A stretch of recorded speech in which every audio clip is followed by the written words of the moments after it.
Nothing and do that. I thought Double or Nothing was like the bastion of ingenuity to be able to sit back and it's like, okay, with what we have, how can we do a great pay-per-view?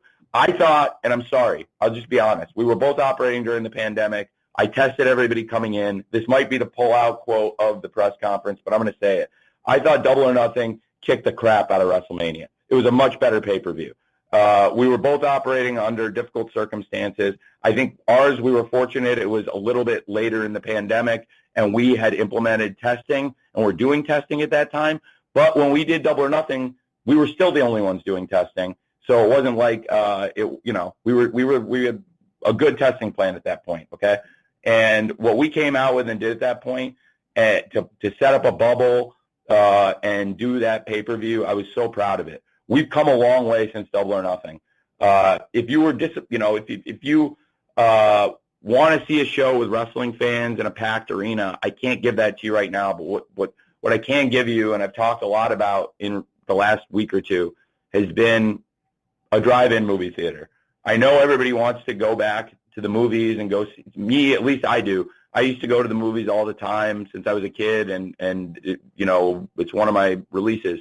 And I haven't obviously been able to go to the cinema in a really long time.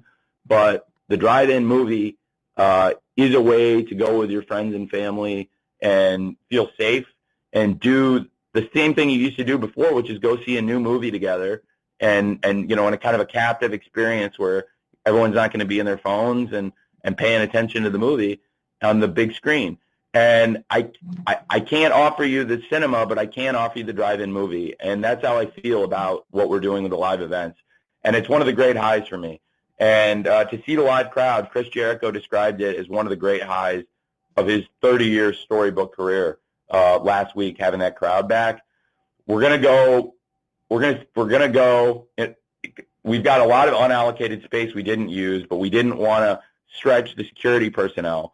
The people, the staff at Daly's Place and the AEW team have done such an amazing job on this, and we're going to go a little bit closer to 15% for All Out. And again, I compare it to the drive-in movie theater. I think this is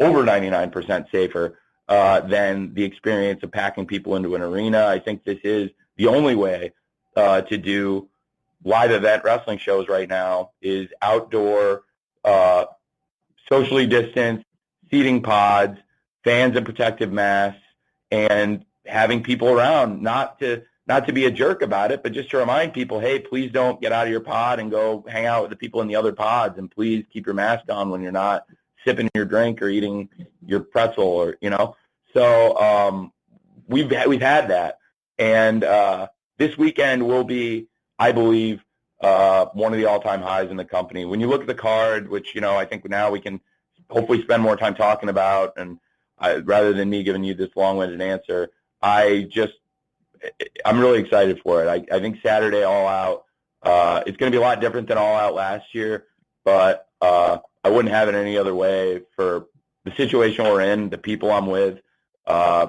Please, if you've ever liked an AEW show, check out All Out this weekend, because I think it will be some of our strongest work. Thanks for putting up with that. Sorry, guys.